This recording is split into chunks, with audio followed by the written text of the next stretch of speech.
তোমরা সবাই ভালো আছো?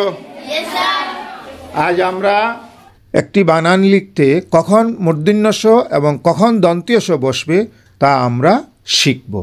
তোমরা সবাই প্রস্তুত তো? মনোযোগ সহকারে দেখো তাহলে। শুদ্ধ বানান এখানে কয়েকটি শব্দ আমি লিখে রেখেছি। তোমরা এখান থেকে কোন বানানটি শুদ্ধ এবং কোন বানানটি ভুল তোমরা নির্ণয় করতে আজকে শিখবে। তোমরা লক্ষ্য করে এখানে প্রথমে কি লেখা আছে? এই আবিষ্কার বানানটি যে লেখা আছে এটা শুদ্ধ না ভুল।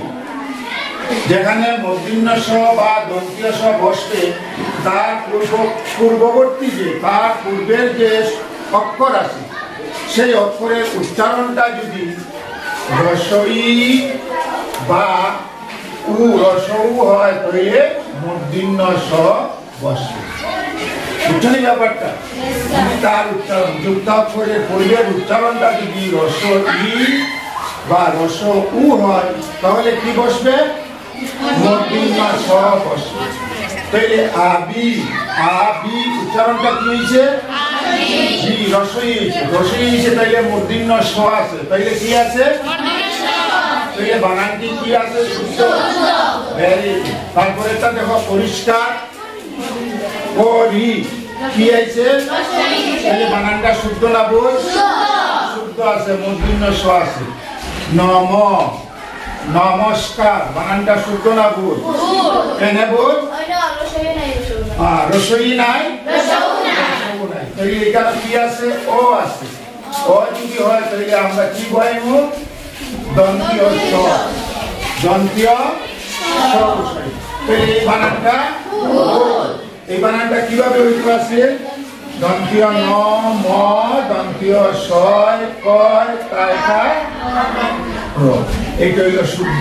বুঝতে পারছো তো এখন তোমরা সবাই?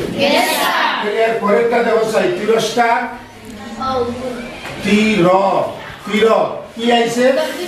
ও আইছে। তাহলে বানানে কি হইতে আছে? এখানে কি আছে? ভুল না শুদ্ধ?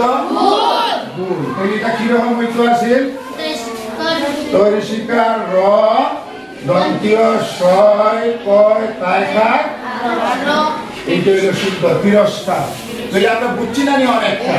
তাহলে পরেরটা বসাই পুরো ও আই গেছে। তাহলে এটা বানান ভুল না শুদ্ধ? ভুল। তাহলে বানানটা কিভাবে হইতে আছে? পরিষ্কার পুর দন্তীয় ষয় কয় তাই খায় পুরস্কার। বুঝা গেছে নি? তাহলে ভাস্কর ভাস্কর কি আইছে? আই ও বা আ ভাস্করে আইছে। তাহলে কি বইতো আছে? বানানটা ভুল না শুদ্ধ? তাহলে কিভাবে হইতো আছে?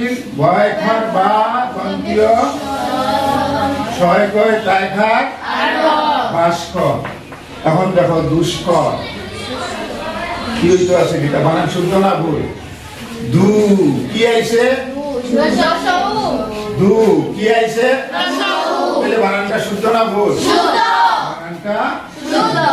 তাহলে এইভাবে কখন মূর্ধন্য ষ বানানে কখন দন্তীয় ষ বসবে আমরা আর লিখতে পারবো তো? যদি ই উচ্চারণ হয় তাহলে তারপরে মূর্ধন্য ষ বসবে। ও আ উচ্চারণ হয় তারপরে তাহলে আর করতে পারবে তোমরা? ক্লাসটা কেমন লাগলো? ধন্যবাদ সবাই।